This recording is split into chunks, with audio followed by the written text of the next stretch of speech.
Bonjour les amis, et Plumophile toujours, bien entendu. Alors, il s'agit aujourd'hui de notre étude numéro 24, qui fait partie donc de la série de 5 vidéos que j'ai préparées sur des sujets tout à fait différents d'ailleurs, et que j'ai intitulé «L'anti-économie française». Alors, je rappelle qu'à travers ces 3 mots, il ne s'agit pas d'aller alimenter des polémiques ou je ne sais quoi, non, pas du tout, aucun intérêt, c'est pas l'objet. Simplement de rappeler un certain nombre de décisions gouvernementales qui ont été prises dans les temps passés, et encore pas si loin que cela de notre époque, et qui évidemment ont un coût. Tout ça, ce sont des événements parfaitement connus, sur lesquels j'apporte simplement un certain nombre de compléments, et en même temps donc des rappels. Voilà. Et je pense que c'est quand même très intéressant, bien entendu, parce que derrière ça, il y a aussi l'aspect financier, bien sûr, mais il y a aussi l'aspect technique. Et ça, voilà, c'est quand même très important. Alors, préalablement, je voudrais apporter une correction suite à une petite erreur que j'ai commise au niveau de l'étude précédente, de la vidéo précédente, qui était la numéro 23, concernant la centrale de Fessenheim et les réacteurs de type REP, réacteurs eau pressurisée, actuels. Où j'ai dit, en parlant des CP, contrats programmes. Donc il y avait, pour mémoire, les CP0, CP1, les 900 MW, CP2, les 910 MW, et ensuite les P4, P'4 et N4. Donc P4 et P'4, et j'ai dit au départ de cette vidéo, concernant les P4, donc, qu'il s'agissait de réacteurs de 1482 MW. Non, je pense que vous avez corrigé de vous-même, c'est 1382 MW brut. Et en fait, il y a deux séries, les P4, qui sont des 1362 MW, c'est-à-dire 1300 MW net, compte tenu de la consommation des auxiliaires de l'unité considérée, et les P'4 qui sont des 1382 MW, c'est-à-dire 1320 MW net. D'ailleurs, je le corrige plus loin dans cette vidéo, mais bon, quelquefois, en parlant, en exposant quelque chose, on commet des erreurs. Hein. Le tout est de s'en apercevoir et puis de les corriger. Surtout dans le domaine technique, il faut quand même être rigoureux et non pas se tromper. Bon, voilà. Alors, ceci étant, ça nous ramène maintenant à notre sujet qui est notre étude numéro 24 cette fois, qui sera consacrée à ce qu'on appelle un surgénérateur, plus précisément le surgénérateur de Creys-Malville, appelé également Superphénix, du nom de l'oiseau mythique qui renaissait de ses cendres, et on verra après pourquoi d'ailleurs. Et donc, cette centrale, qui concerne une seule tranche, une seule unité, est située près du petit village de Creys-Malville, c'est dans l'Isère, c'est à 30 km en gros en amont de la centrale du Bugey, et à peu près à 60 km de Lyon. On est un peu au pied du Jura, là.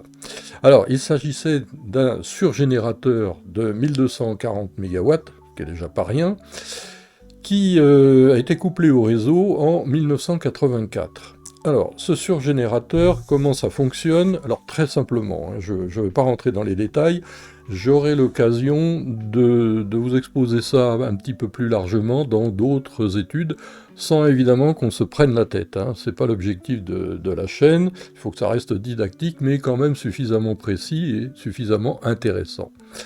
Il ne s'agit pas de faire des émissions de 3 minutes, non, il faut quand même, voilà.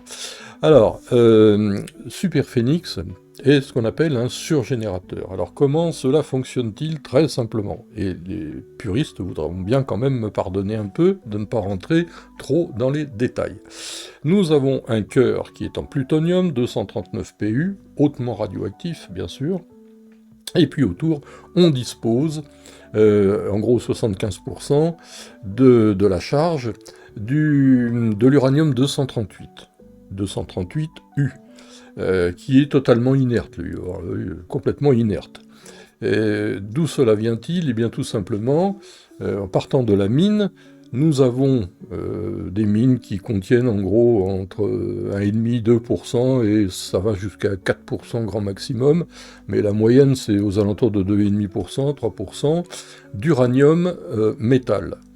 Le reste, sont des cailloux, c'est de la terre, etc. Bon. Alors là aussi, j'aurai l'occasion de rentrer dans les détails dans une autre vidéo. On élimine tout ça, et ce qui nous intéresse, évidemment, c'est de garder l'uranium métal. Et dans cet uranium métal, nous avons très précisément 0,7202% d'uranium 235. L'uranium 235 qui est le seul fissile, c'est-à-dire le seul radioactif.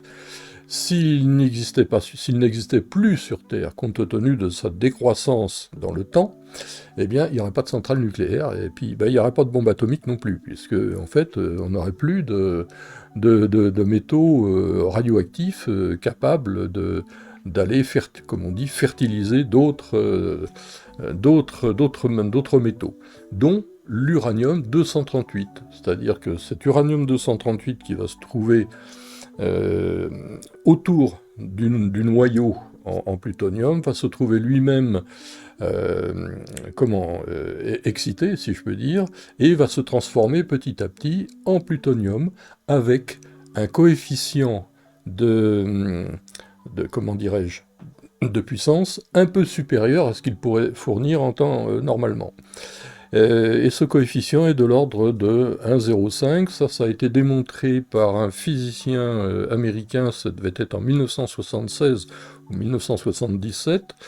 Donc c'est évidemment très intéressant, puisque d'un côté, on peut utiliser de l'uranium complètement inerte pour le transformer en un produit qui devient très énergétique.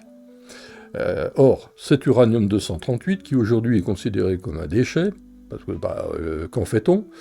Eh bien, on va pouvoir l'utiliser. Or, si l'on prend uniquement que la France, pour ce que j'en sais, on en a à peu près 350 000 tonnes. Alors, 350 000 tonnes, évidemment, je vois d'ici les esprits chagrins, j'en connais, hein, j'en ai connu, j'en connais toujours. Ils vont dire, oh là là là là, oui, bon, d'accord. Mais faut pas oublier que la densité, ou la masse volumique si vous préférez, c'est 19,1. Alors il faut diviser ces 350 000 tonnes déjà par 19,1. Ça diminue sérieusement, donc c'est pas l'Everest. Mais on a toujours ce métal dont on ne sait pas quoi faire. Alors, les Américains, il y a fort longtemps d'ailleurs, ont trouvé une utilisation extrêmement intéressante, je dirais même très intelligente, qui est de fabriquer des obus flèches. C'est-à-dire que nous avons un obus, hein, donc la charge propulsive, et puis devant, alors ça fait en gros 35-40 mm à peu près de diamètre, un genre de flèche, avec une pointe en tungstène, je crois, ou en carbure de quelque chose, et derrière on a cet uranium qu'on appelle appauvri. Il est appauvri parce qu'il est radioactif, c'est un métal, point c'est tout, mais très lourd. Et on utilise donc cette masse volumique importante pour transformer l'énergie cinétique de l'obus en chaleur au moment de l'impact sur un blindage métallique.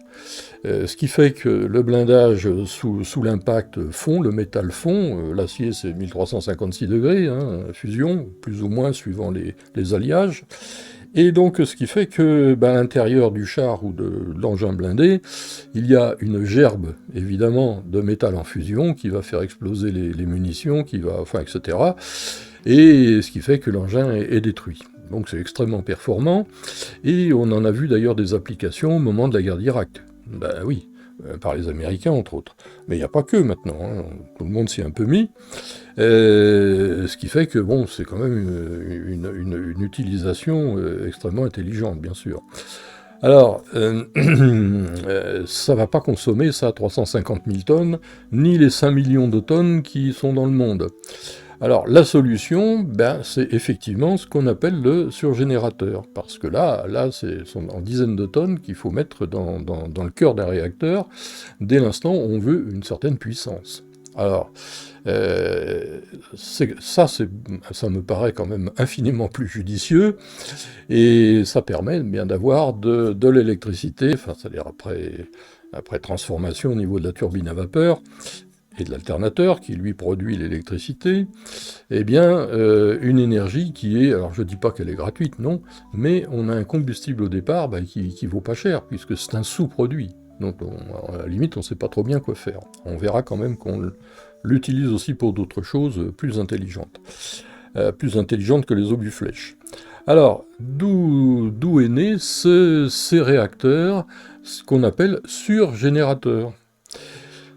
Ces surgénérateurs, ce plutonium, eh bien, est extrêmement énergétique, c'est-à-dire qu'on ne peut pas récupérer la chaleur émise pour fabriquer de la vapeur d'eau, à partir d'eau, directement, comme dans les réacteurs eau pressurisée, que l'on appelle de l'eau légère. Alors l'eau légère, c'est tout simplement de l'eau ordinaire. C'est pas de la Volvic ou de la Ceinture ou de la je sais pas quoi gazeuse. Non, rien à voir. C'est de l'eau ordinaire, traitée bien sûr, sans doute, hein, traitée comme il faut, c'est-à-dire dans lesquels on a éliminé tous les sels, tout ce qui pouvait poser problème. Et puis, on va dans un échangeur de chaleur, on fait de la vapeur, ça part la turbine, alternateur, etc. Ça, c'est la centrale REP. Là, on ne peut pas. Donc, on utilise le sodium. Le sodium qui présente deux avantages. Le premier, c'est qu'il est capable de transmettre beaucoup plus de calories ou de millithermie que l'eau. Donc ça c'est intéressant. Et en même temps, il sert de modérateur au niveau des réactions nucléaires. Et d'ailleurs, sur un réacteur dit rapide, alors je donnerai l'explication plus tard du mot rapide, mais dans une autre vidéo. C'est une question de vitesse des neutrons. Et donc, on pourrait d'ailleurs pratiquement se promener sur la dalle du réacteur. Bon, pas pique-niquer dessus quand même, faut peut-être pas exagérer, mais je veux dire, c'est pas... il n'y a pas d'ambiance, je dirais, particulière au niveau de la radioprotection. Alors, donc ça c'est quand même évidemment très intéressant. L'inconvénient du sodium, eh bien, c'est qu'il n'aime pas l'eau. Ça c'est pas gentil, mais bon, c'est comme ça.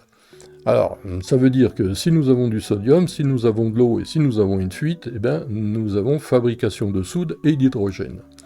L'hydrogène, il ne faut quand même pas plaisanter avec, on l'a vu dans une autre étude. Hein. Donc, là, il y a quand même un souci à ce niveau, mais je dirais que toutes les dispositions, évidemment, au niveau d'une centrale, sont prises pour que ça n'arrive pas. Ou si ça doit arriver, que ce n'ait pas de conséquences particulières. Bon, voilà. Alors, comment est né Cremalville, c'est-à-dire Superphénix? Bon, de l'expérience, la longue expérience du CEA, Commissariat à l'énergie atomique, qui, dès les années 60, a commencé à construire à mettre en œuvre un petit réacteur qui s'appelait Rhapsody. Alors nous sommes dans le Midi, là, du côté de Marcoule, là par là, à Provence, et ce petit réacteur de 24 MW thermique. Donc c'était un petit réacteur d'essai, d'études, etc. Parce que on imagine facilement toutes les études qu'il y a derrière. Hein. Et puis après, il a été poussé à 40 MW, parce que, après, a priori, ça marchait bien. Et donc sa mise en service opérationnelle s'est effectuée en 1967, donc c'est quand même pas récent. Hein. Alors, de toutes ces expériences, de toutes ces études, est née ensuite une centrale électrique en coopération entre le CEA et EDF, Électricité de France, de 250 MW électriques, qui s'appelait Phénix, et qui est toujours dans le même coin là-bas, à côté de Marcoule, dont la mise en service a eu lieu en 1972. Alors, cette centrale prototype a fonctionné, fournit pas mal d'électricité, mais a eu aussi pas mal de déboires. Alors quand je dis le mot déboire, il faut relativiser. Hein. Les mots, il faut faire très attention à ce qu'on dit, évidemment. Et surtout je dirais des ennuis de jeunesse. Hein. Ce sont des prototypes quand même. Hein. Et une centrale, c'est pas rien quand même. Hein. Donc surtout sur la partie secondaire. c'est-à-dire non radioactives. Et bon, il y en a eu pas mal, il faut quand même reconnaître, qui ont permis, je dirais, comme on a l'habitude de dire, de déverminer la filière, de déterminer le truc. Et puis, alors elle a été définitivement arrêtée, je crois que c'est dans les années 1987 ou par là, bon, je ne veux pas dire de bêtises. Et de là est né Super Phénix, cette fois 1240 MW.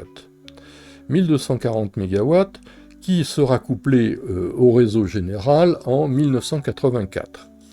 Super Phénix a aussi connu un certain nombre d'ennuis, non pas au niveau de la partie, je dirais, primaire, c'est-à-dire du réacteur, parce que évidemment c'est ça qui fait toujours l'objet de plus d'essais, de plus d'études, mais là aussi au niveau de la partie secondaire. Alors il y a eu une raison pour ça également, c'est que Super Phénix, c'était pas EDF qui la dirigeait directement, c'était une société qui s'appelait la NERSA, qui était 51% EDF, 30% ou 33% l'Enel, la société italienne, et puis le reste c'était, comment s'appelle-t-elle, SBK Allemagne, plus quelques participations anglaises, espagnoles aussi je crois. Bon, donc ça n'a pas été forcément facile à gérer. Et puis, donc, cette centrale, bon, à travers tous ces ennuis, je dirais, sur les parties secondaires, des turbines, entre autres, le bâtiment lui-même, etc., etc. Toiture du bâtiment, hein, pas les murs en béton. Hein. Enfin, en tout cas, toute l'année 1996, sa disponibilité a été de 95%, ce qui est quand même remarquable. Et à ce moment-là, EDF a décidé un arrêt en décembre 1996 pour une grande visite.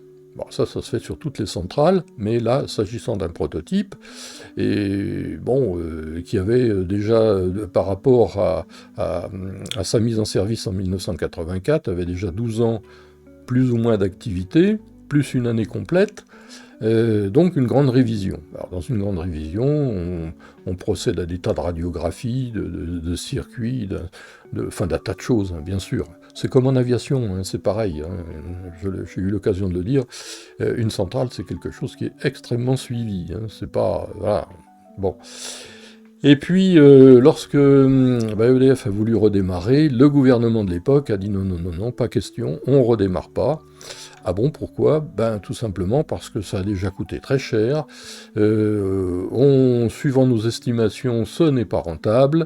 Et puis bon, alors, soyons très clairs, c'est comme à Fessenheim. Derrière ça, il y a évidemment le poids des mouvements écologistes. Voilà, Crémainville Super Phénix n'a pas redémarré. Et ce qui a été très lourd à supporter pour la région, d'autant plus que j'habitais déjà dans le coin, enfin non pas à ce moment-là, mais enfin, j'ai quand même vécu indirectement.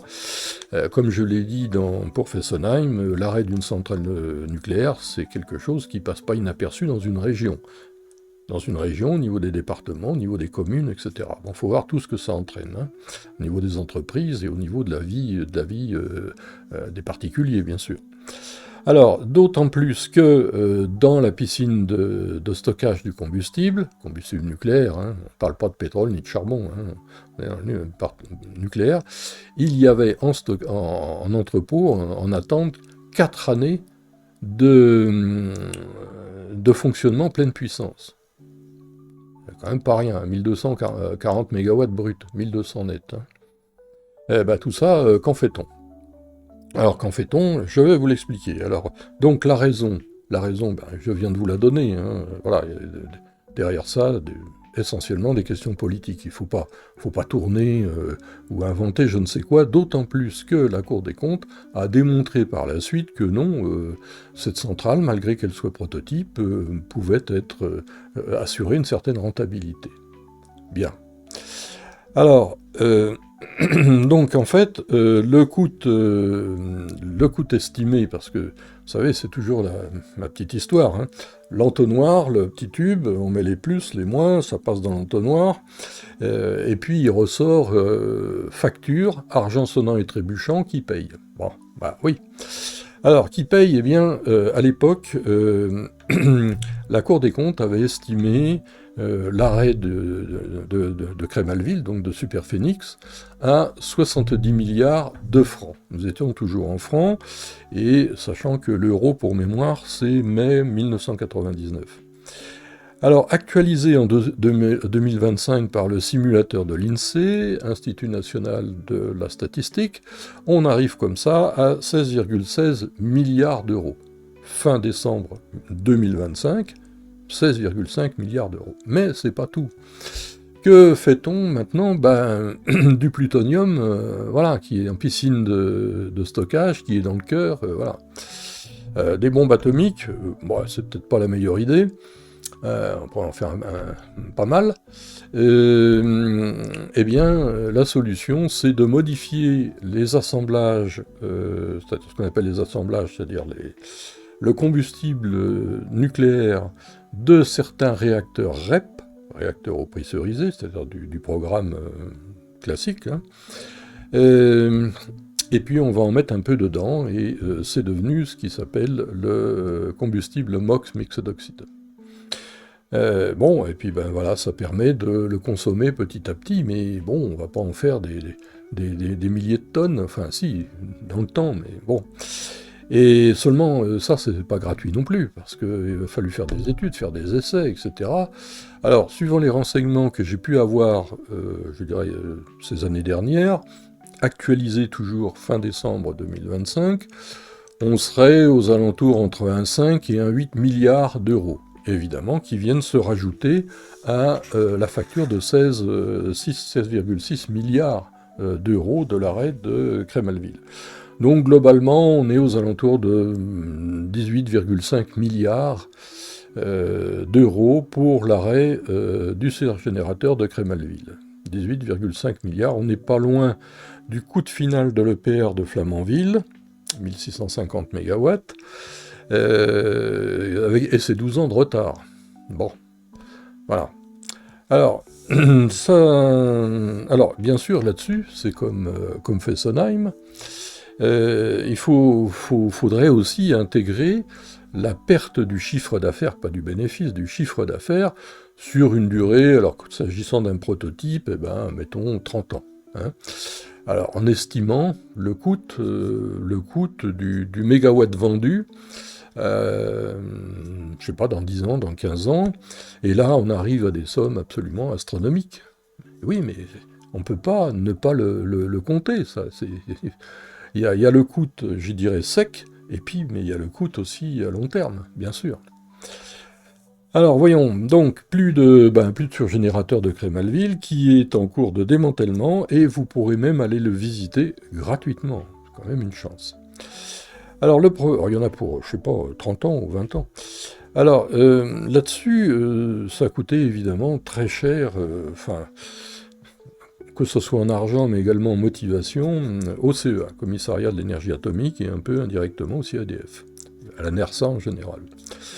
Et donc en 2006, le CEA a proposé au gouvernement, c'est-à-dire au président de la République, qui était Jacques Chirac à ce moment-là, un autre projet que l'on a appelé ASTRID. Alors, dans mon meilleur anglais, ça veut dire Advanced Sodium Technological Reactor for Industrial Demonstration,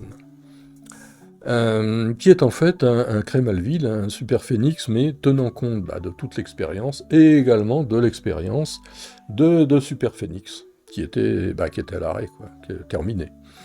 Alors, à l'époque, le président et ses conseillers, évidemment, autour, ont trouvé le sujet très intéressant, et sans doute aussi de pouvoir ne pas perdre l'avance technologique de la France, qui était dans ce domaine à peu près de 10 à 15 ans. Et donc, le gouvernement a débloqué 500 millions d'euros, ce qui, actualisé aujourd'hui, donnerait à peu près 1 milliard pour les pré-études, voire le début des études. Donc c'était quelque part de motivant et très intéressant, sauf que, en 2019, le gouvernement a pris la décision d'arrêter ce projet. Alors, ce qui veut dire que il est terminé pour les réacteurs rapides en France, en tout cas actuellement, mais également perte de l'avance technologique, perte des potentialités de vendre à l'export, mais également la perte aussi de la possibilité d'utiliser ce fameux uranium-238, donc pour finir, il est considéré comme un déchet. Il n'est pas radioactif, il n'est rien, mais c'est un peu stupide, quoi. Et ce qui veut dire que si nous pouvions disposer de plusieurs centrales comme ça, peut-être pas des 1200 MW, mais des 600 ou des 600-700 MW, eh bien, la France aurait, comme ça, je dirais, des siècles d'énergie électrique je dirais pour pas cher, puisque le combustible, il est gratuit, il existe. Hein. Voilà. Et puis derrière ça, il y a évidemment toute la technicité évidemment qui ne serait pas perdue. Alors, tout ça, si on additionne, alors il s'agit là, je le dis encore, il ne s'agit pas d'ouvrir des polémiques ou je ne sais quoi, c'est pas l'intérêt. Mais enfin, quand même, si on additionne la perte de Fessenheim, 1750 MW net, plus 1200 de Crémalville, ça fait 2900 MW à l'arrêt. Or, il faut se souvenir qu'en 2022, suite à des problèmes de corrosion sur certains circuits auxiliaires de certains réacteurs REP, qui ont été mis à l'arrêt suite à la demande des autorités de sûreté, eh bien, la France a importé, cette fois, 3,6% de sa consommation. Si nous avions pu disposer de ces deux centrales, je pense qu'on n'aurait pas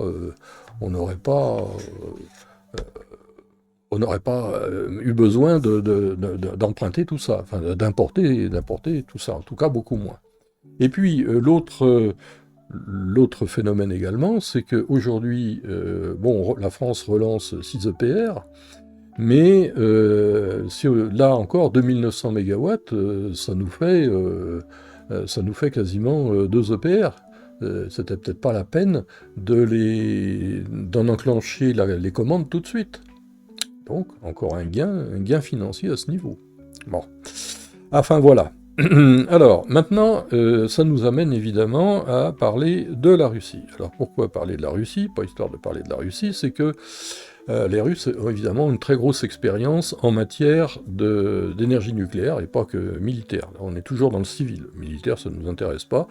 On est dans le civil. Et pour mémoire, ce sont quand même les premiers, en 1954, du temps de l'ex-URSS, à avoir couplé au réseau une centrale électronucléaire de type RBMK, c'était le type Tchernobyl. Hein.